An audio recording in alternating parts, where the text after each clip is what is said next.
जय हिंद दोस्तों, आप देख रहे हैं पब्लिक सपोर्ट। मैं हूं आपके साथ गौशिया। आप देखते रहिए पब्लिक सपोर्ट। हम दिखाएंगे आपको देश और दुनिया की तमाम छोटी बड़ी खबरें।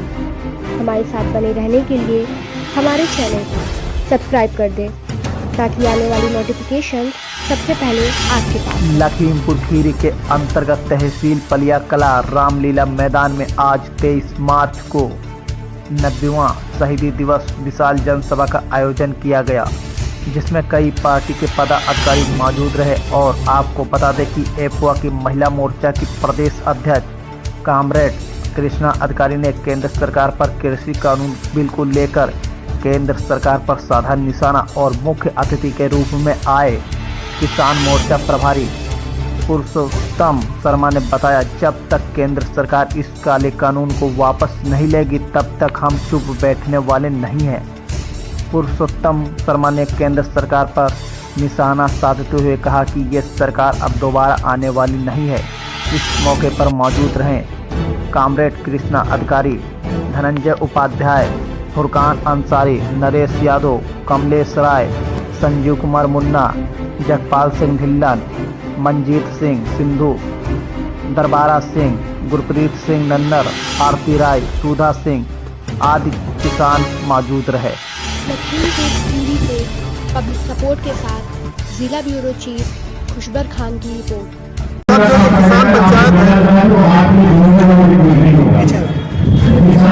किसानों को यहाँ पे कृषि कानून में खामियां नजर आ रही है, बता दीजिए जरा। देखिए, तो ये जो कृषि कानून गुलामी के दस्तावेज, इन कानूनों के जरिए जो मोदी सरकार है वो WTO के आगे घुटने टेक चुकी है। और न सिर्फ WTO के आगे वित्तीय संस्थाएं हैं, IMF और विश्व बैंक की सरकार पर भारी दबाव है।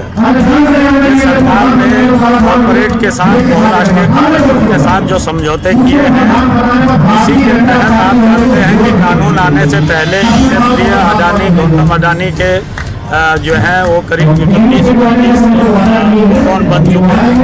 तो देश के अन्न को ही कैद करना चाहते हैं, देश की खेती को ही कॉन्ट्रैक्ट खेती के नाम पर अपने कब्जे में लेना चाहते हैं।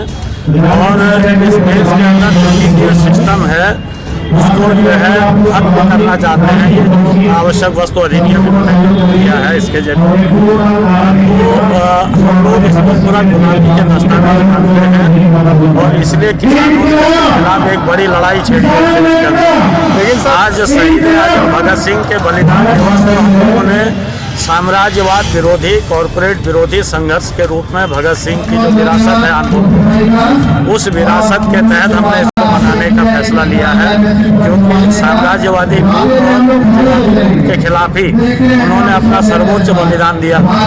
और आज उस बलिदान के बाद जो आज़ादी हमको मिली थी, उस पर फिर बड़ा खतरा मंडरा रहा है। एक नया कंपनी राज फिर से जो है देश में लाने के साथ इसके खिलाफ सर, ये नरेंद्र मोदी देश के प्रधानमंत्री को कह रहे हैं जो ये किसानों के हित में है। असल में नरेंद्र मोदी जी के लिए अडानी किसान हैं, अंबानी किसान हैं, करगिल, मोंटोन्सो जैसी कंपनियां किसान हैं, उनके लिए राजनाथ सिंह किसान हैं, उनके लिए गडकरी किसान हैं। लेकिन जो एक्चुअल में किसान है वो उनके लिए किसान नहीं है। ये सरकार इस देश से जो खेती पर हमारी आबादी है निर्भर, लगभग 80 करोड़ लोग, उसमें से 50 करोड़ लोगों को खेती से बाहर करने की साजिश है इस सरकार की। और पहले से जो खेती से बाहर हैं उनके लिए इस सरकार के पास कोई रोजगार नहीं है, कोई धंधा नहीं है। और 50 करोड़ लोग अगर इन कानूनों के लागू होने के बाद फिर खेती से बाहर हो गए तो उन 50 करोड़ लोगों को देने के लिए सरकार के पास क्या है?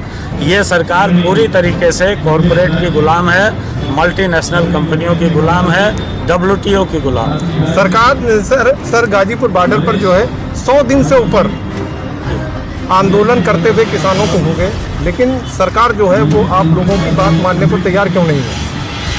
देखिए, सरकार को मानना पड़ेगा, ये सरकार को मानना भी पड़ेगा और ये सरकार को जाना भी पड़ेगा।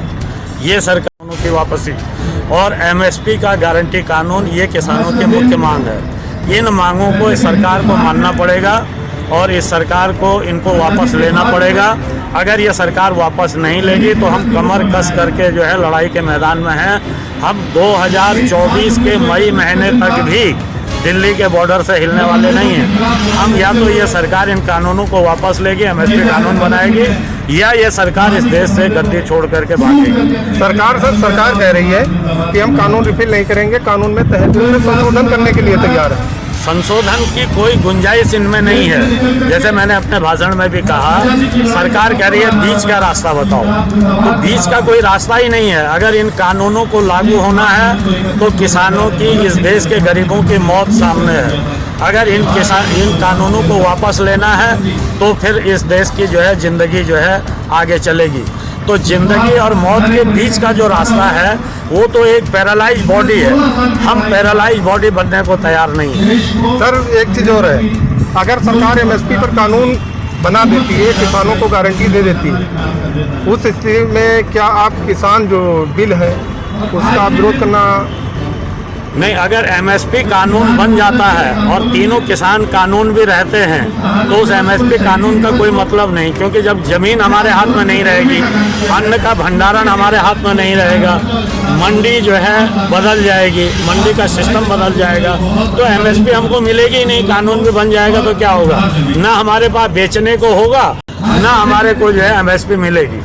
तो ऐसे कानून बनने से, बिना इन 3 कानूनों के वापस हुए एमएसपी कानून बनने का भी कोई फायदा देश के किसान को नहीं मिलने वाला है। नहीं सर, जैसे ये टिकैत जी सब 5 राज्यों में दौरा कर रहे हैं, हाँ। सरकार के खिलाफ वोट करने के लिए बोल रहे हैं। अगर वहाँ भी ये लोग जीत जाते हैं, भाजपा जीतती है अगर, तो आप लोग क्या करेंगे फिर उसके बाद? भाजपा कहीं नहीं जीतने जा रही है। बंगाल में भाजपा नहीं जीतने जा रही है, असम में भाजपा हार रही है, तमिलनाडु में भाजपा के सहयोगी और भाजपा बुरी तरीके से हार रहे हैं, केरला में ये आने वाले नहीं हैं।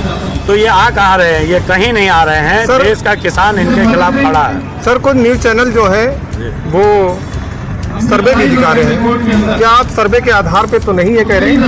नहीं, सर्वे नहीं, हम तो ज़मीनी हकीकत बता रहे हैं, क्योंकि पूरे देश भर में जो किसानों का आंदोलन है वो तेज हुआ है। किसान नेता तो आज जा रहे हैं वहाँ पर चुनाव के समय, लेकिन उससे पहले आप जानते हैं कि बंगाल में रेल रोको बहुत ज़बरदस्त हुआ।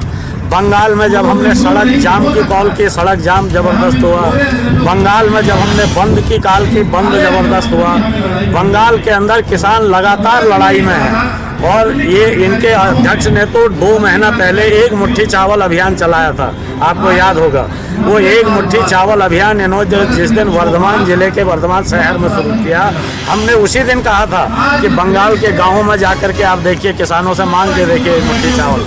नहीं मांग पाए, इनकी हिम्मत नहीं हुई बंगाल के गाँव में एक मुट्ठी चावल मांगने की। सर एक अंतिम क्वेश्चन, यदि सरकार कानून वापस नहीं करती है तो अंतिम निर्णय क्या होगा? अंतिम निर्णय होगा, लड़ाई जारी रहेगी और इस सरकार को जाना होगा। ये सरकार चाहे बीच में जाए, चाहे 2024 के लोकसभा चुनाव में जाए, फिर इस सरकार को जाना होगा और एक ऐसी सरकार आएगी जो इन कानूनों को वापस। नहीं सर, जैसे हरियाणा में अविश्वास प्रस्ताव लाने के लिए कांग्रेस ने किया था, तो वहाँ पर तो नहीं हुआ, तो फिर बीच में सरकार कैसे जाएगी इनकी? नहीं, ये तो उनके जो किसान हितैषी चेहरा है उसको एक्सपोज करने के लिए था।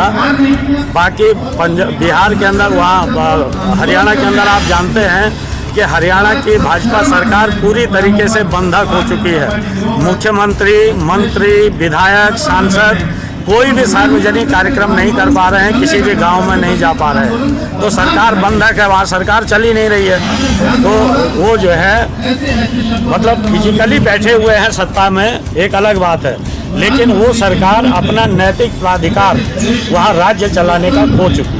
संयुक्त मोर्चे की तरफ से देश के किसानों को क्या देना चाहिए, संदेश देना चाहेंगे? संयुक्त मोर्चे की तरफ से हम देश के किसानों को यही कहना चाहते हैं कि आपकी जो लीडरशिप है और जो 500 किसान संगठन हैं वो एकजुट हैं। आपकी लीडरशिप ये संकल्प के साथ इस लड़ाई में है कि भाई ये 3 कानून इस सरकार को वापस लेने होंगे, नहीं तो जब तक ये सरकार इस गद्दी पर बनी रहेगी तब तक इसके खिलाफ लड़ाई जारी रहेगी पूरे देश के अंदर।